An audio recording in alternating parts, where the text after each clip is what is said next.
Chers frères et sœurs en Christ, aujourd'hui nous nous réunissons pour réfléchir à un mystère qui a capté le cœur de nombreux fidèles et soulevé des questions profondes dans l'esprit des théologiens. Les apparitions de Garabandal. Ces événements extraordinaires, qui auraient eu lieu entre 1961 et 1965 dans un petit village d'Espagne, ont été accompagnés de messages prophétiques parlant d'avertissements, de miracles et de cataclysmes. À travers cette réflexion, nous tenterons de comprendre la signification de ces messages et prophéties, y compris la controversée prophétie des 3 papes, selon laquelle le pape François serait le dernier, et nous explorerons également les doutes et perplexités que l'Église a exprimés concernant ces apparitions. Des doutes qui ouvrent à une interprétation effrayante. Mais commençons par le début, le 18 juin 1961, dans un village reculé appelé San Sebastián de Garabandal, 4 jeunes filles, Conchita, Jacinta, Marie-Loli et Marie-Cruz, affirmèrent avoir eu des visions de la Vierge Marie. Ces apparitions continuèrent jusqu'en 1965, durant lesquelles la Madone, sous le titre de Notre-Dame du Mont-Carmel, aurait transmis des messages urgents pour l'humanité.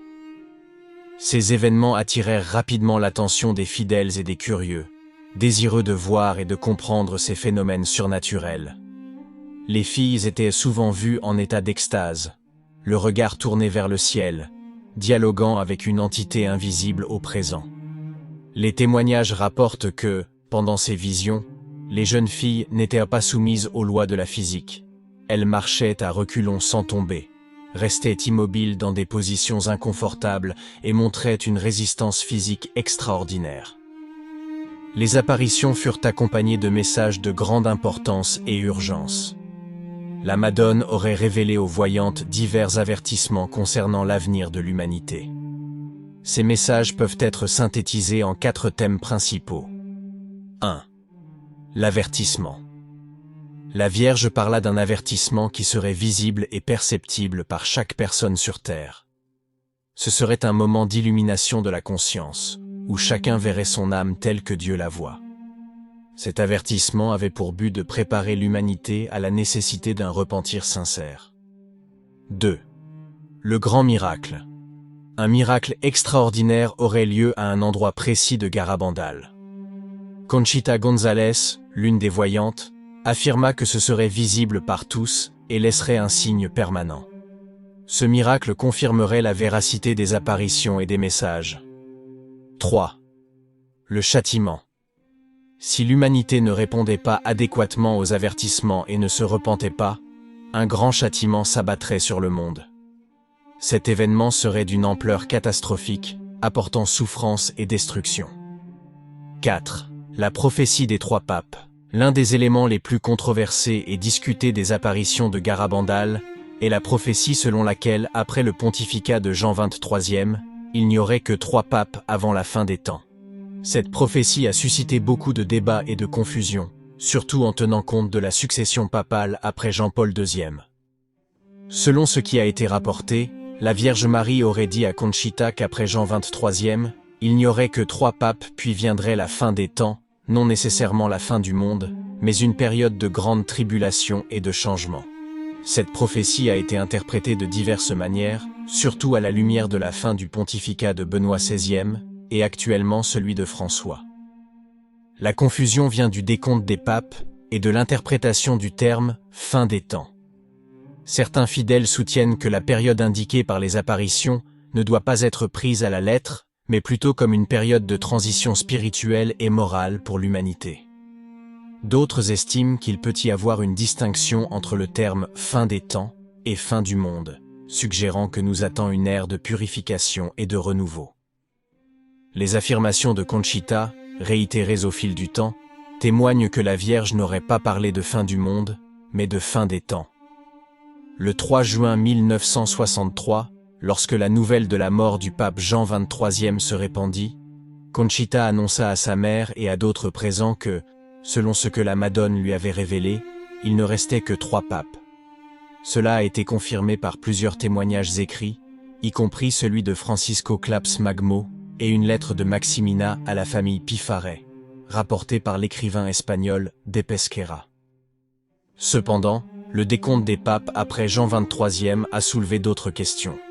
Après Jean XXIII, il y a eu Paul VI, Jean-Paul Ier, Jean-Paul II, Benoît XVI et l'actuel François. Certains pensent que Jean-Paul Ier n'est pas compté en raison de son court pontificat de 33 jours, ce qui signifierait que Benoît XVI est le dernier pape avant la fin des temps. Cela suggérerait que nous vivons cette période prophétisée. Pendant la période des apparitions, les voyantes ont rapporté de multiples rencontres avec la Vierge Marie, qui se présentait comme une jeune femme, vêtue d'une robe blanche et d'un manteau bleu, couronné d'étoiles. La Madone aurait donné des instructions précises pour la récitation du rosaire, l'importance de l'Eucharistie et la nécessité de la pénitence et de la prière. De plus, il y eut de nombreux miracles et signes célestes rapportés par les présents. Parmi les plus impressionnants, l'apparition des hosties lors de la communion miraculeuse donnée par l'ange. Les trois filles avaient demandé un signe pour que les gens puissent en croire, et ainsi, ce jour-là, pendant la communion qui était habituellement invisible, une hostie se matérialisa soudainement dans la bouche de Conchita. L'un des épisodes les plus significatifs fut la nuit des cris, un événement d'extase collective intense, durant lequel les filles crièrent des avertissements et des supplications à l'humanité de revenir à Dieu, annonçant des événements futurs de grande souffrance si un retour à la foi n'avait pas lieu. Malgré l'enthousiasme de nombreux fidèles, les apparitions de Garabandal ont été l'objet de scepticisme et de doute de la part de l'Église catholique. Les autorités ecclésiastiques locales et la Congrégation pour la doctrine de la foi ont mené des enquêtes approfondies, mais n'ont pas reconnu officiellement les apparitions comme authentiques. Déjà le 26 août 1961, à peine 2 mois après le début des phénomènes, la première note épiscopale fut publiée affirmant « Rien, jusqu'à présent, ne nous oblige à affirmer la surnaturalité des événements qui s'y sont produits. » Ce jugement a été réitéré également dans les enquêtes menées par les évêques successifs. La première commission déclara également « Nous n'avons trouvé rien qui mérite la censure ecclésiastique ou une condamnation, ni sur le plan doctrinal, ni dans les recommandations spirituelles présumées dirigées aux fidèles. » Le dernier évêque à s'être penché sur la question, Mgr José Villaplaoua, en 1996, tout en confirmant le jugement des précédents, a exprimé un jugement réversible de non-reconnaissance de la surnaturalité. À Garabandal, en effet, se sont produits des faits objectivement déroutants. Des courses en extase des prétendues petites voyantes au message de la Vierge assez complexes pour être inventés par des enfants de 11 et 12 ans. Des guérisons aux événements mystérieux survenus sur les objets bénis à Garabandal. Beaucoup m'ont dit croire à Garabandal car selon eux, le père Pio de Pietrelcina aurait garanti l'authenticité des apparitions. Les 4 voyantes auraient reçu une missive en italien le 3 mars 1962. À cette occasion, Félix Lopez, alors séminariste du grand séminaire de Derio, Bilbao, vint à leur aide, réussissant non seulement à traduire la lettre, mais supposant un expéditeur possible, reconnaissant un style particulier, celui de Saint Pio de Pietrelcina. La confirmation vint directement de la Madone. L'expéditeur ne pouvait être que le saint de Pietrelcina. La lettre disait ainsi « Chère jeune fille, à 9 heures ce matin, la Sainte Vierge Marie m'a parlé de vous, ô chère jeune fille, de vos visions, et m'a dit de vous dire « Ô bénie jeune fille de San Sébastien de Garabandal, je vous promets que je serai avec vous jusqu'à la fin des siècles, et que vous serez avec moi jusqu'à la fin du monde, puis unis à moi dans la joie du paradis. » La lettre continuait. 6 juin, je vous envoie la copie du Saint Rosaire de Fatima, que la Sainte Vierge m'a ordonné de vous envoyer. Ce rosaire a été dicté par la Sainte Vierge, et elle veut qu'il soit propagé pour le salut des pécheurs et la préservation de l'humanité de pires châtiments que le bon Dieu menace. Une seule recommandation. Priez et faites prier, car le monde est sur la voie de la perdition. Ils ne croient pas en vous et en vos colloques avec la Dame Blanche, mais ils y croiront quand il sera trop tard. Après avoir traduit la lettre de l'italien à l'espagnol, Félix Lopez aida la jeune Conchita à préparer une lettre de gratitude envers le Père Pio. Une fois la lettre terminée, Conchita entra en état d'extase, priant le Saint Rosaire. Pendant sa prière, La Vierge lui apparut et lui confirma que la lettre avait été écrite par Saint Pio. La Vierge donna ensuite une réponse secrète à envoyer aux saints capucins du Gargano.